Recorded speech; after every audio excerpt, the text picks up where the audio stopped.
ఏమన్నారు? రాజక్క కూర్చో, ఓ రాజక్క కూర్చో, లేవ కూర్చో అమ్మ, కూర్చో రాములమ్మ, కూర్చో అడ్జస్ట్ చేసుకో. ఒకరు మొగోళ్ళు లేచి అక్కకు చేది రైట్.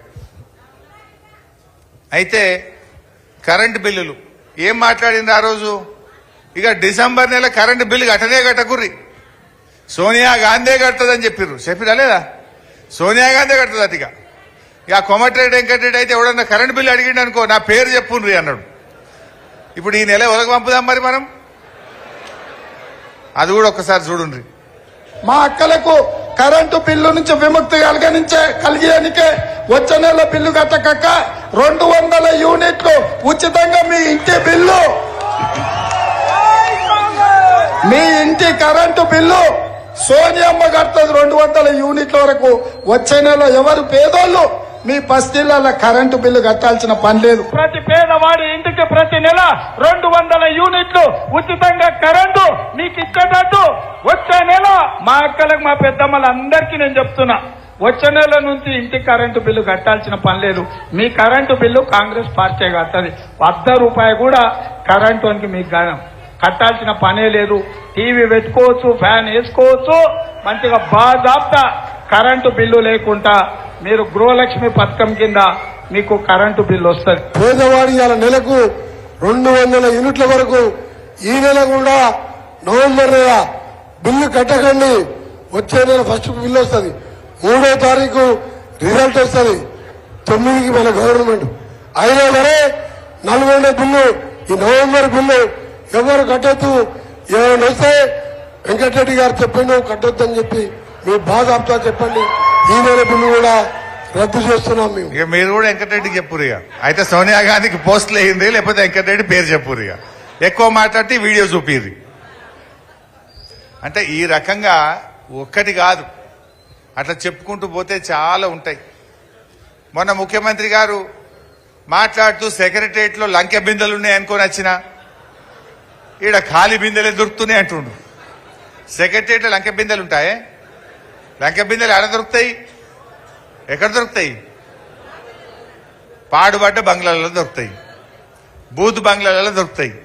మరి ఆయనకు ఆ డౌట్ ఎందుకు వచ్చిందో నాకైతే తెలియదు. ఇక అంటే దీన్ని బట్టి వాళ్ళు ఏంటంటే వాళ్ళకు కూడా అర్థమైంది, అసలు గెలుతాం అనుకోలే వాళ్ళు. ఏది పడుతుంది 420 హామీలు ఇచ్చారు. ఇప్పుడు ఏమైపోయిందంటే ఆ జ్యేష్ఠెట్లు ఏమనో కొత్త రాగం అందుకున్నారు. ఇక అయ్యో అన్ని అప్పులే అయిపోయినాయి, మొత్తం అప్పులు ఉన్నాయి, ఏం అప్పులు, అన్ని అబద్దాలు చెప్పే ప్రయత్నం. రాష్ట్ర ప్రభుత్వం గ్యారంటీ లేని అప్పులను కూడా రాష్ట్ర ప్రభుత్వం అప్పులుగా చెప్పే ప్రయత్నం, ఒక గోబల్స్ ప్రచారం చేసే ప్రయత్నం. మొన్న మరి ఇదే కిరణ్ కుమార్ రెడ్డి ఢిల్లీ పోయి ఆడపోయి నిర్మలా సీతారామన్ కలిసి జర ఇంకో 11,000 కోట్ల అప్పుకు పర్మిషన్ ఇయ్యవా అని దరఖాస్తు పెట్టిండా లేదా? దరఖాస్తు పెట్టిండు, వాళ్ళు పర్మిషన్ ఇచ్చిండ్రు.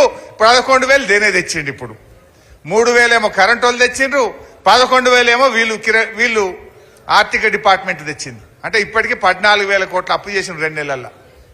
మననేమో బదనాం చేసే ప్రయత్నం చేసిండ్రు. అంటే ఇదంతా కూడా మీరు గమనిస్తే ఒక స్పష్టత కనబడుతుంది వాళ్ళది. ఎట్లా ఇవి ఎగ్గొట్టాలి అనే ఆలోచనకు ప్రయత్నం చేస్తుండ్రు. ఇప్పుడు నిజంగా మీకు ప్రేమ ఉంటే 100 రోజుల్లో చేస్తామన్నారు కదా.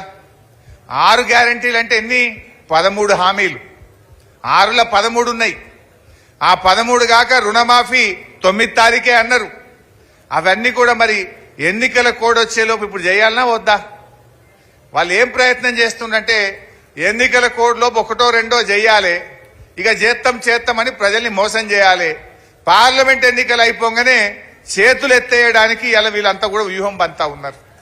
అరే మేము అనుకున్నాం కానీ ఇక్కడ పైసలు లేవు, మేము అనుకున్నాం కానీ మేము చేసేటట్లేము అని వాయిదాలు వేయడానికో తప్పించుకునేటువంటి కుట్రలు ఇలా పార్లమెంట్ ఎన్నికల తర్వాత చెప్పడానికి ఒక పథకం ప్రకారంగా వాళ్ళు ప్రయత్నం చేస్తున్నట్టు కనబడతా ఉంది.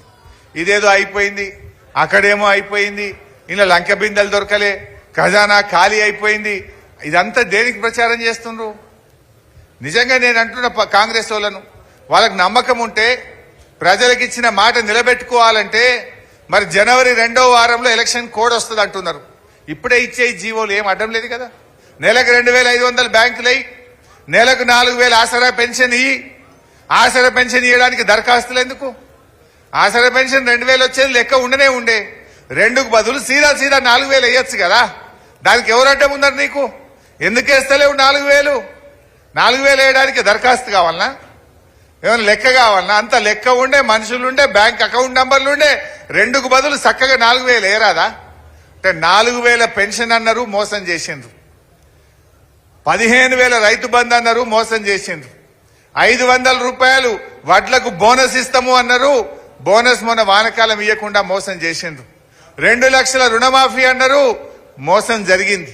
మెగా డిఎస్సి మొదటి కేబినెట్ లోనే అన్నారు, మోసం చేసిండ్రు. ఇట్లా చెప్పుకుంటూ పోతే అన్ని ఒక గోబల్స్ ప్రచారం చేసిండ్రు. ప్రజలకు గ్యాస్ కూడా ఉన్నది, ఇస్తే కాదు ఒకటో రెండో ఇచ్చేటట్టున్నారు గా చిన్నయి, రేపో మాపో. అయితే 2,500 ఇవ్వాలి కదా చెల్లే. మన రాష్ట్రంలో 18 ఏళ్లు నిండిన వాళ్ళు 1,54,00,000 మంది అక్కా చెల్లెలు ఉన్నారు. గా 1,54,00,000కు నెలకు 2,500 వెయ్యి వేసి నీ మాటను మీరు చెప్పిన మాట నిలబెట్టుకుంటే మేము కూడా సంతోషపడతాం. మేము కూడా శభాష్ అంటాం నిన్ను. 1,54,00,000 మంది అక్క చెల్లెళ్లకు 2,500 వేస్తే నేను కూడా అయ్యో మంచి పని చేసిన రేవంత్ రెడ్డి శభాష్ అంట. నేను కూడా మరి ఇచ్చి మాట నిలబెట్టుకో. 2 లక్షల రుణమాఫీ ఈ ఎన్నికల్లోపే, పార్లమెంట్ ఎన్నికల కోడ్ వచ్చే లోపు 2 లక్షల రుణమాఫీ చేసి మాట నిలబెట్టుకోమని నేను డిమాండ్ చేస్తా ఉన్నా. పార్లమెంట్ ఎన్నికల కోడ్ వచ్చే లోపు ఈ నెల పెన్షన్, ఇప్పుడు మనం ఈ జనవరి నెల పెన్షన్ 4,000 రూపాయలు ఇచ్చి మాట నిలబెట్టుకో అని చెప్పి నేను డిమాండ్ చేస్తా ఉన్నా. అవి చేయను, మేము వద్దంటలేం, నువ్వు చెయ్యాలనే కోరుకుంటున్నాం, నువ్వు తొందరగా చేయాలని కోరుకుంటున్నాం, నువ్వు ప్రజలకు ఇచ్చిన మాట నిలబెట్టుకోవాలని కోరుకుంటున్నాం. నిలబెట్టుకోకపోతే ప్రజలే నిర్ణయిస్తారు కదా, జనం నిర్ణయించరా? ఇవాళ మనం రైతు బంధు ఎన్నికల కోసం చెప్పినామా? మనం ఎలక్షన్ల కోసం మేనిఫెస్టోలో చెప్పకపోయినా రైతు బంధు ఇచ్చాం, రైతు బీమా ఇచ్చాం, కళ్యాణ లక్ష్మి ఇచ్చాం, కేసీఆర్ కిట్ ఇచ్చాం. ఇవేవి ఎన్నికల్లో మనం మాట ఇయ్యలే. ఓట్ల ముందు చెప్పలే కళ్యాణ లక్ష్మి ఇస్తామని. వీళ్ళు చెప్పిర్రు తులం బంగారం అన్నారు. ఎడవే బంగారం రాదు బంగారం. మరి మనం ఓట్ల ముందు చెప్పలే కళ్యాణ లక్ష్మి. చెప్పకపోయినా 11 లక్షల పేదింటి ఆడపిల్లల పెళ్లిలకు లక్ష రూపాయలు ఇచ్చాం. మరి నీ తులం బంగారం ఎప్పుడు ఇస్తావో జల్దీ స్టార్ట్ చేయమని అడుగుతా ఉన్నాం మనం. అంటే ఇవన్నీ కూడా ప్రజలు గమనిస్తూ ఉన్నారు. నేను మీకు చెప్పే మాట ఒక్కటే, ఇంకా చాలా ఉన్నాయి. వాళ్ళకి చూస్తామంటే నిరుద్యోగ భృతి ఇస్తాం 4,000 అన్నారా లేదా? మొన్న నేను అసెంబ్లీలో అడిగిన, నిరుద్యోగ భృతి ఎప్పటి నుంచి ఇస్తారు అంటే మేము ఎక్కడ చెప్పినా మేము చెప్పలేదు అంటున్నాను. మీరు చూస్తారు అది కూడా ఒకసారి పెట్టబోయి. వృత్తి ఎప్పుడు ఇస్తారని అడుగుతా ఉన్నాడు మిత్రుడు. మేము నిరుద్యోగ వృత్తి 6 గ్యారంటీల్లో గానీ మేము దీంట్లో గానీ మేము చెప్పలేము. बेरोजगार युवाओं के लिए हर महीने 4,000 रुपए बेरोजगारी भत्ता हम कह रहे हैं देंगे. సార్ ఇది మీరు మళ్ళొకసారి కావాలంటే వెరిఫై చేసుకొని మాట్లాడండి. बेरोजगार युवाओं के लिए हर महीने 4,000 रुपए बेरोजगारी भत्ता हम कह रहे हैं देंगे. మేము నిరుద్యోగ వృత్తి 6 గ్యారంటీల్లో గానీ మేము దీంట్లో గానీ మేము చెప్పలేము. మేము నిరుద్యోగ వృత్తి 6 గ్యారంటీల్లో గానీ మేము దీంట్లో గానీ మేము చెప్పలేము. कि जल्दी से जल्दी अगर బంద్ सरकार చేయకండి. అట్లా చెప్తే ఇంకా చాలా ఉన్నాయి. వాళ్ళే అసెంబ్లీలోనే చెప్పిండు, మేము ఏడ చెప్పలేదు నిరుద్యోగ వృత్తి ఇస్తామని. వాళ్ళ మేనిఫెస్టోలో ఉన్నది. స్వయంగా ప్రియాంక గాంధీ చెప్పే మాట మీరే విన్నారు కదా ఇప్పుడు. అంటే ఎన్ని జూటా ఇడిచిపెడతామా వాళ్ళు? రేపు నిరుద్యోగ భృతి ఇచ్చేదాకా కూడా వీళ్ళ వెంట పడుడే. ఎక్కడ పోయినా మా నిరుద్యోగులు నిలదీస్తూనే ఉంటారు, మేము అసెంబ్లీలో కూడా నిలదీస్తాం. అంటే ఇప్పటికే బయటపడ్డది. 2 నెలల్లో ఎన్ని అబద్దాలు చూసిండ్రు కదా ఇప్పుడు మీరు, ఎన్నిట్లలో వెనకడుగు వేసిండ్రు. ఇవన్నీ కూడా మనం చూస్తున్నాం. ఇదే విషయం మనం అడిగితే అసహనాన్ని వ్యక్తం చేస్తున్నారు. ఈ ఎదురు దాడికి దిగుతా ఉన్నారు. పరిపాలనలో ఉన్న వాళ్ళు, ప్రభుత్వంలో ఉన్న వాళ్ళు ఓపిక ఉండాలి, పెద్ద మనిషి లెక్క ఉండాలి, సహనం ఉండాలి, ప్రజలు అడిగేదానికి సమాధానం చెప్పాలి. ప్రతిపక్షం యొక్క బాధ్యతనే ప్రజల పక్షాన మాట్లాడడం. ప్రతిపక్షం అడిగితే ప్రతిపక్షాల మీద ఎదురుదాడి, ఎవరైనా లీడర్ మాట్లాడితే వాళ్ళ మీద ఎదురుదాడి. అంటే మీరు ఏంది బెదిరించదలుచుకున్నారా? ఈ బీఆర్ఎస్ పార్టీకి బెదిరింపులు కొత్త కాదు. ఇది తెలంగాణ ఉద్యమంలో పుట్టిన పార్టీ. కిరణ్ కుమార్ రెడ్డి, రాజశేఖర్ రెడ్డిలు, చంద్రబాబు నాయుడు ఎన్ని బెదిరింపులు బెదిరించినా వాటన్నిటిని తట్టుకొని తెలంగాణ సాధించినటువంటి గులాబీ జెండా, గులాబీ పార్టీ బీఆర్ఎస్ పార్టీ. నేను మిత్రులతో కూడా కోరేది ఏంటంటే, ఈ విషయాల మీద కూడా ప్రజల్లో చర్చ పెట్టాలి. మా బూత్ లెవెల్ నాయకులు, గ్రామ నాయకులు, పట్టణ నాయకులు ఎక్కడికక్కడ మనం ప్రజల్లో చర్చ పెట్టి విషయాలు కూడా తీసుకుపోవాలి.